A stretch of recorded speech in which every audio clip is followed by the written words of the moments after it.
All right, I think we're recording here. Thank you all for attending or joining in at a later point to watch this session during International Education Week. We're excited to host this week of events, and we have Patrick here with us today, and I will let him introduce himself, and he's going to give a fantastic presentation. So thank you, Patrick, for joining us during this time. Excellent. Thank you so much, Carissa. By way of introduction, my name is Patrick Foley Donoghue. I'm the Study Abroad and Exchange Coordinator at the University of Tasmania. What that means is I'm a resource, helpful guy, basically to arrange for students to get to Tasmania safely. I'm here to teach you a little bit about the university, the place, its people, sort of share a bit of an understanding about a place that I live, and want to try and share with others. So I guess I'll share my screen if that's okay, and just jump into the presentation. I'll try and keep it brief. I hate I've got a bad habit, shall we say, of just talking at people at length forever. So I'll try to keep this as punchy and engaging as possible. But you're here for a presentation, so I'll do my best. Hopefully you can see my screen. I think that's all good. So as I said, my name is Patrick. I'm here on behalf of the University of Tasmania. I'm the coordinator for our programs. One of the perks is if you do come on one of our exchange programs, you'll get to be working with me. I'll be the guy that helps you to enroll, answers any questions or anything like that. I've been doing this for roughly 4 years. When I was a student, actually at the University of Tasmania, I studied arts and business. I went on an exchange program and I loved it. And now I do this for a job just because I want other students to follow in the footsteps, or sort of carve out their own path and use their degree to try and travel and study and get out there overseas. So that's what I'm here for. Hopefully you're interested in what I have to talk about. So here's the agenda. 7 neat little topics. The first one's going to be a COVID update, because that's all conversations lead to COVID at the moment. The second item, we'll do a little bit about the island of Tasmania. So where is it? We'll play a geography game. Talk a little bit about the University of Tasmania, some of the programs that we have, so field trips, etc. I want to try and walk you through, what it's like to the life and the lifestyle on campus. Talks about the clubs, accommodation, and different support services while you are here studying with us at UTAS. I'll quickly run through, how to apply the program costs, things like that, and then any questions at the end, just fire away. So getting into it, COVID-19 update. The Australian borders remain closed, but it looks like the Australian government sort of signalled to us that we'll begin to start receiving internationals again. We'll sort of open the borders as of the 15th of December. So that's good news. Sort of watch this space. We'll see how we manage the numbers. With that said, the 15th of December, that's not a whole heap of lead time. So it's unlikely that our programs will be available for semester 1, and they run from February right the way through to June. So it's a bit touch and go. I mean, arranging visas and accommodation and flights and all that sort of stuff last minute is not good practice. So we've sort of canned semester 1. But what do you call it? COVID willing, we're looking to plan a sort of successful study abroad and exchange program for semester 2, 2022. So planning for the future. Obviously, that's what you're here for. And that'll run from July until November. So that's what I'll be facilitating, organizing, promoting, talking about until such time that we meet in person. So that's COVID. That's us planning for the future. Now let's get into a little bit of stuff about Tassie. So where is Tasmania on this blank white screen? So this is nearly a full map of Australia, shall we say? We've got some of the major capital cities. We've got Darwin, Cairns, Brisbane down the coast, Sydney, which you've probably heard of, Canberra, Melbourne. Used to live there for a while. That was a good time. Alice Springs, known for the largest rock in the world, Ayers Rock. Perth, out west. So where's Tassie? So it's not on the map, but now it is. So just down off the southeast coast, we've got the island of Tasmania, an island off an island. Beautiful green place. and the capital city is Hobart, which is where I'm beaming into your living rooms from. So let's put that in focus and give some facts and stats. So fun fact about Tassie, population's roughly 500,000. There's 2 major cities, the population of Launceston, so that's up north, it's roughly 100,000, and the population of Hobart is 220,000. That's Greater Hobart. So again, that's where I'm currently residing, living my best life. So there's some quick facts about Tas. I guess at this point in time, I should sort of mention that a lot of the photos in the background are of and from students who have come and studied with us on exchange. So it's the name of the student, obviously, you know, where they're hailing from. A cool thing about exchange is, you know, let's say you come over from the States to meet Australians, there's going to be a whole bunch of other students from, you know, Sweden, Portugal, Denmark, France, Korea, Singapore, Malaysia, etc. So it's a great melting pot. So look, if I haven't convinced you yet, it's just one of the most impactful moments in your life where it's a big melting pot of cultures. So, you know, you can study abroad, go on an exchange program for a semester and not just meet locals, you meet heaps of different people from all around the world. Really cool thing. I love it. Can't talk about it enough. So some more facts. So about Tasmania, it's affectionately known as Tassie. So if you hear me say Tassie terminology, that's just to help you out, try and understand my strange Australian ways. The island's super green. Your green and blue are pretty like classic colours that you might associate it with Tassie. Just under 50% of the state is either national park or World Heritage listed, which just means that it's one big conservation reserve. So heaps of wildlife, which, you know, I just take for granted, but people go absolutely gorillas whenever they visit us. It's anyway good for the grammage, and anyway loads of cool, nifty, unique things to check out. Super clean air, clean water, some of the most clean and fresh water on earth. So we've got our basic amenities pretty sorted, and locals such as myself, you know, I'm into surfing and snorkeling, hiking and skiing. So anyway, I like to get out there, and it's a great sort of if you're adventurous and you want to, you know, go exploring. Tassie's a great place for that sort of thing. Talking a little bit about the place, I suppose, of Tasmania. We've written you a bucket list. So that's a wombat. Again, more cute and cuddly creatures. Junie, you're not supposed to touch the natural wildlife, but hey, go for broke. get a good photo. So I was talking about the wildlife. So all different sorts of cute and cuddly creatures. Koalas, Tasmanian devils, kangaroos. So one of the fun parts of my job is meeting people from all around the world. That's something I'm into, but also just putting together an orientation program. So when students arrive, just get you out there, start seeing a little bit of the place, actually engaging with some of the culture, the natural environment that Tasmania boasts. So it's just a great way to get oriented and disoriented, a way for you to feel comfortable and at home in Tassie. So that's my job. So if you don't get out there and see enough of it, then, you know, well, we both play equal parts to blame, but I like to put together a cool orientation program where we sort of run through a lot of these things. So see the natural wildlife, go and pet some cute and cuddly creatures. New Year's, there's a big festival. So look, if you come and study with us in semester 2, you could kick right on into New Year's, and it's just a wonderful summer festival. Put on your gumboots and head out into a paddock, which goes down onto this beautiful beach, and we get you know,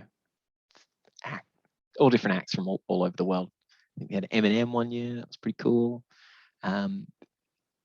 Just we're bringing all sorts of just ludicrous big names. So it's a great way to kick back and relax after a semester is done.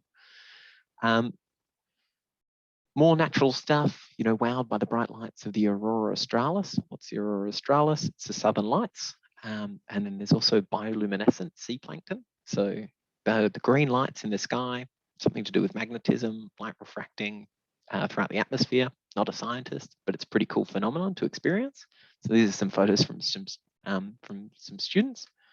And then on the right-hand side, bioluminescence. There's an example of it in The Life of Pi, the movie, but basically blue water. You touch it, the plankton lights up. I think it's like a defense mechanism. Anyway, it's a sight to be seen. That's all I can say.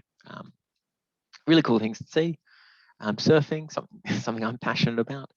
So we'll get you out there on in the first couple of weeks studying at UTAS to try your hand at surfing. Some students pick it up pretty quickly. And in Tassie, we're sort of known for having some really massive waves. So if you get good fast, then you can really throw yourself in the deep end. Other stuff that we're sort of renowned for in Tasmania is the Museum of Old and New Art. So that's culture, different sort of artworks. Mona is the largest private collection of artwork in the Southern Hemisphere. So it's a pretty cool fact, but it's, you can catch a ferry out there and, spend a whole day out there. It's based on oh God, how can I explain this well? It's like an underground vault of artwork, which is on this tiny little archipelago, just super duper unique. And you catch a ferry out there and you can spend a day at the winery and just checking out art. So live your best life. It's again, something that we organize in orientation just to sort of wow students with holy damn. This is an incredible something that is only a few minutes outside of the city centre. So just another cool thing. There you go. Mona, heaps of different exhibitions running annually, and they run 2 festivals. So as you're sort of getting the impression, it's a bit of a festival state. So we haven't even got into the academic side of things, but just loads and loads of different fun activities for you to sort of participate in. And maybe last but not least, Tasmania is really well known for its foodie culture. So every, Saturday, Salamanca Market. I actually worked down there once upon a time in my youth, working on one of the stalls. So look, as you can see on the improv Polaroid, there's anyway a big festival, a big market that runs every Saturday. Just down at the end, there's a Disco Inferno. Tiama, one of my favorite pizza restaurants. Everybody likes pizzas, I swear to God. And yeah, pretty solid nightlife. So just something to be seen. It's not for everyone, but it's getting your basics right. Good food, good drinks, good people, good times. So that's probably enough about the island. You've got a pretty good insight there. Now we'll talk a little bit about why the university is a unique destination location and top research university. So Kalia, she was a student that studied with us back in 2019 before things got a bit crazy with COVID. Getting all aqua scuba. So why, we asked her why choose the University of Tasmania, and then we've done a bit of research ourselves. So the University of Tasmania is a place-based university, which means that we're doing research which is only possible because of the location. So again, we're an island off the island. We're a gateway to the Southern Ocean and Antarctica, pretty far south. So we're the #1 university in the world for and leading research really in the Southern Ocean. We're a high-ranking institute, which just means well-funded, groundbreaking research and quality teaching. Really, at the end of the day, is what it boils down to, and that's what you want. Small classrooms with quality teachers that know your names, that are going to treat you with respect and teach you things that you are passionate about. That's that's what we're here to do. A bit more about Tassie the place.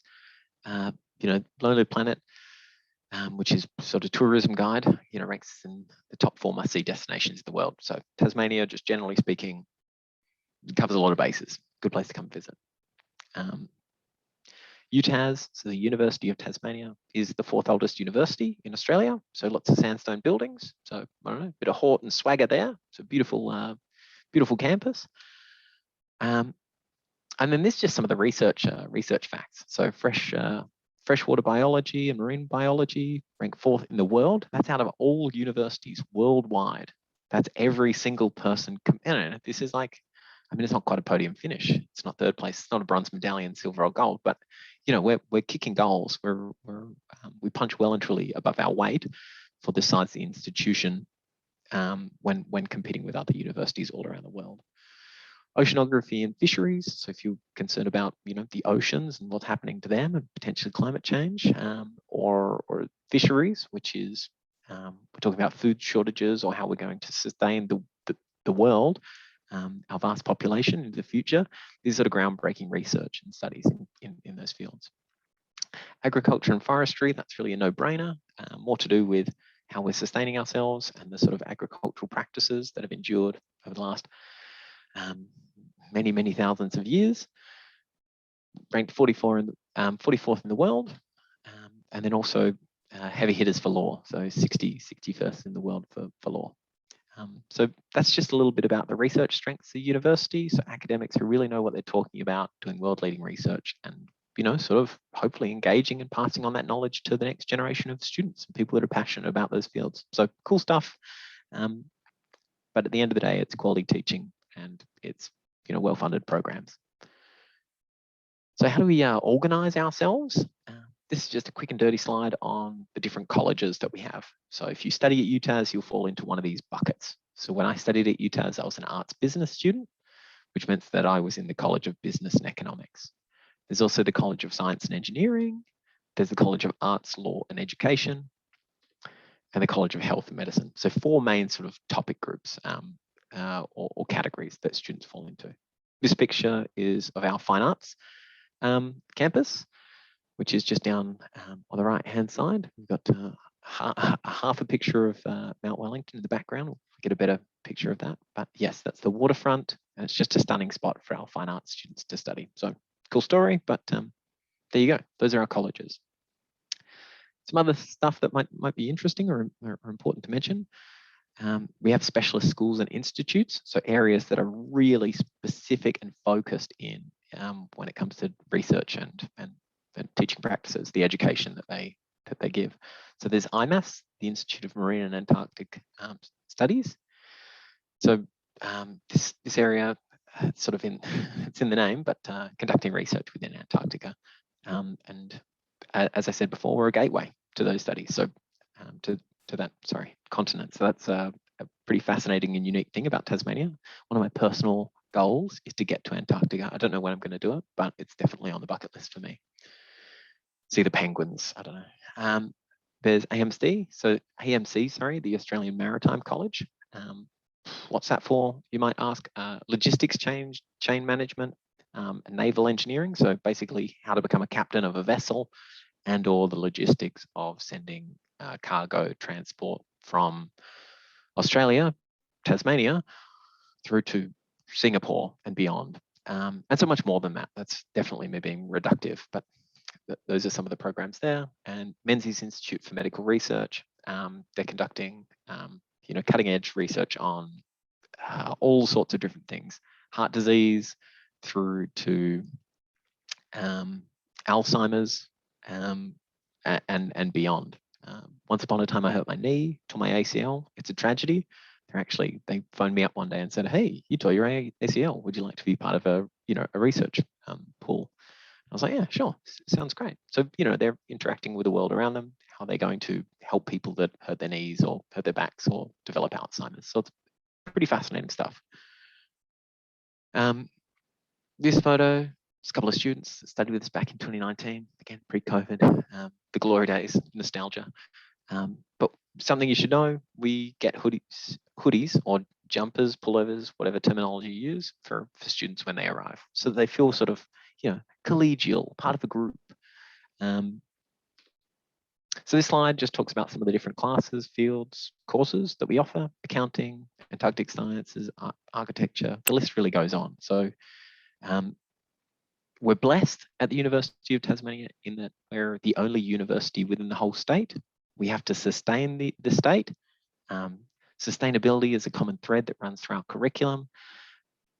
And equally important to that note is we have to teach everything so that we can sustain the state of Tasmania. So we've got a really robust program, and that's super convenient for students who were thinking of studying such and such at the University of Tasmania. So 99% of the time we have a course and we have classes that are suitable to your interests, but also your needs and your degree. So Yeah, check out our course guide, our course and unit handbook online. Check that out on the internet, use your research skills, check out what sort of programs we have. Field trips, this is pretty easy. Patrick, legend from Denmark, getting on his skin-tight aqua scuba gear, having a great time. This slide's really just about field trips. So a big part of our curriculum at UTAS is to try and get you out there. So we really mean it when we say our island is your campus. We're actually using and engaging with our environment so that you can learn. So I think that that's a cool thing to do, right? You want to actually get out there, get out of the classroom.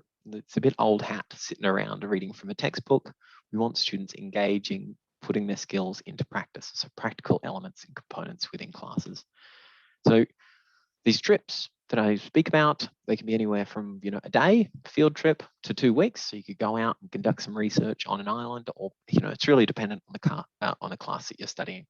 But yeah, the whole idea there is to travel to breathtaking locations, but also gain credit back towards your degree. So this is an excuse for me to show off some more beautiful photos of Tasmania.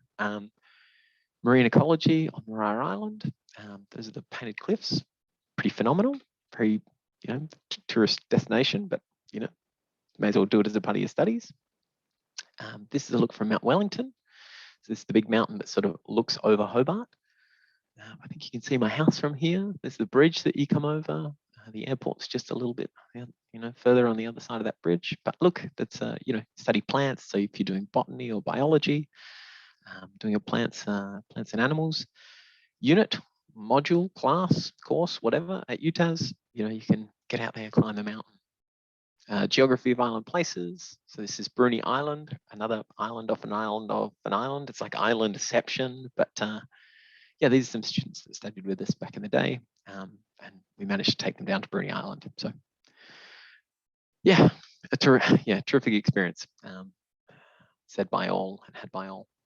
Tectonics, volcanology, head out to Rocky Cape, put in Rocky Cape into Google Maps and just, I don't know, check out Street View. You'll just, your mind will be blown. Like some of that crystal clear water, it's a very unique landscape, which is one of the many reasons that I still live in Tassie. So life on campus, what's it like being a student? I talked about orientation and what we do in the first week. We go to Bonorong, Wildlife Sanctuary. We can go and get some photos with kangaroos and wallabies and koalas and kookaburras and echidnas and etc. The list goes on, all these different animals. Also in the first week of orientation, there's the Clubs and Societies Day, which is a huge sort of gala coming together of students, and you sign up for different clubs and societies. So something for everyone. There's over 100 different clubs and societies, and study abroad and exchange students can join for a small fee. So it's a great way to get out there and meet new people, because it could be pretty frightening and nerve-wracking going to a country for the first time when you don't know anyone. So it's important to sort of find a safe way to put yourself out there. So what sort of clubs and societies are there? I mean, it's really take your pick. It's a smorgasbord of choice. Acrobatics, diving, rugby. Some of the really popular ones are Bushwalking Society. They're awesome, good fun. Kayaking, and where is it? I think we had. Anyway, you can read on the list, but there's just heaps and heaps of different clubs and societies for students to sign up to. Whitewater rafting, that's the one I was looking for. So everyone straps up, puts helmet on, just like goes hell bells down an extreme river. Haven't had any fatalities.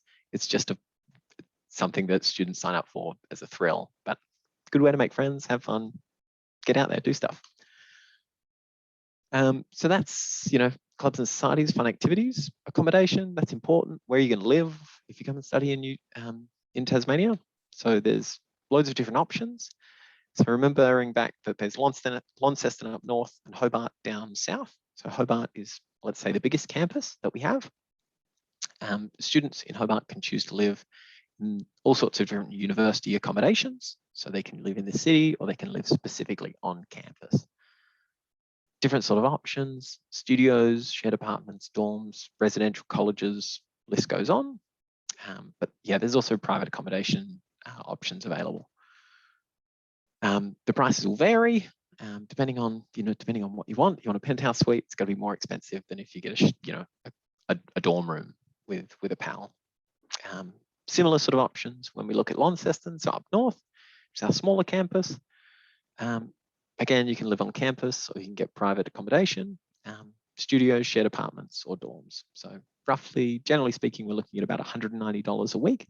That can fluctuate, give or take, but that's ballpark figures always help, just so that you can begin to, budgeting, adult life, how to budget.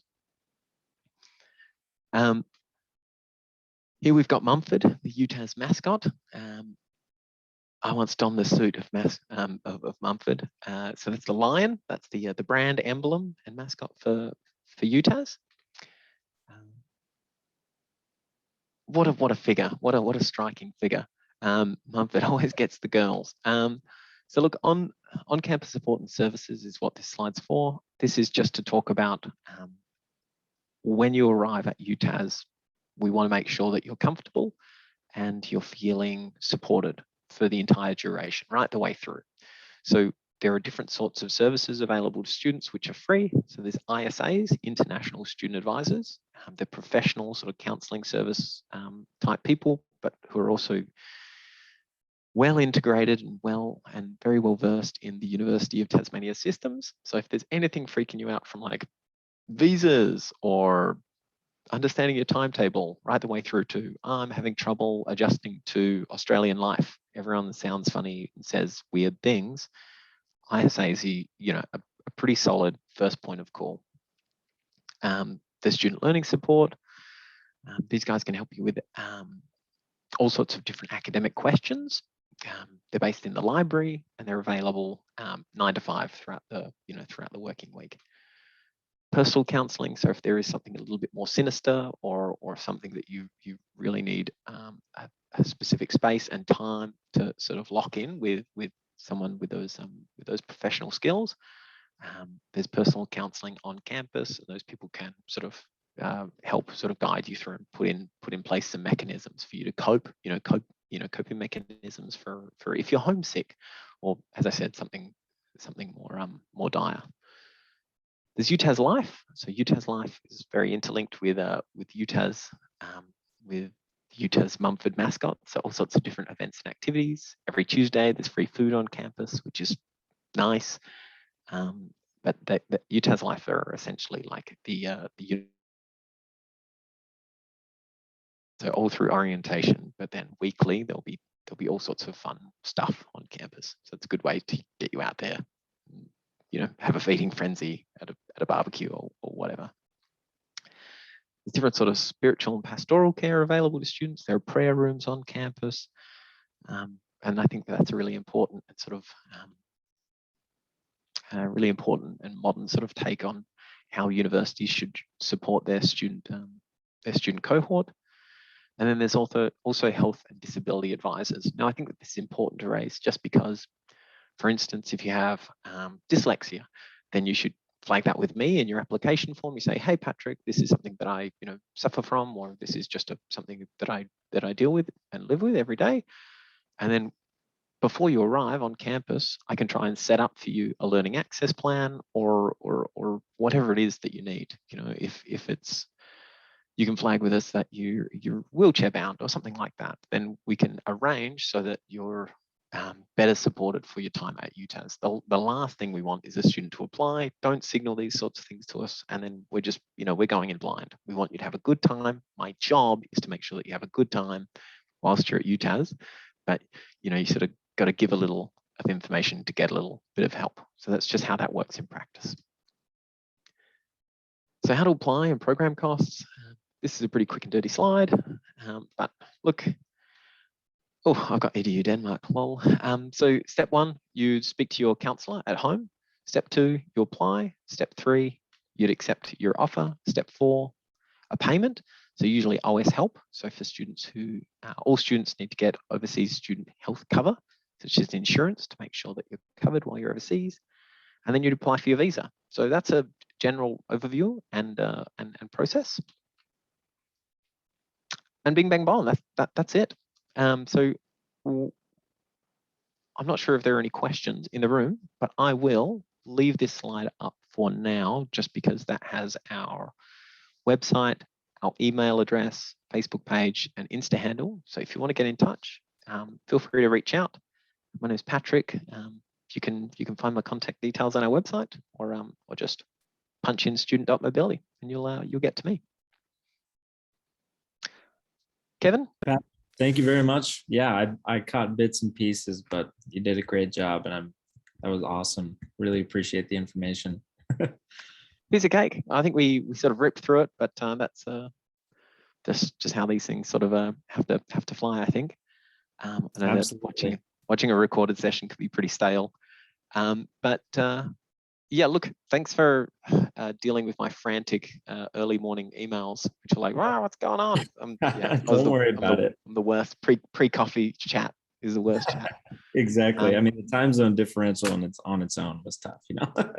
But no. Yeah. Anyway, I just want to say I really appreciate you sort of throwing all this together and anyway dealing with me. But it's nice to meet you. What's your score?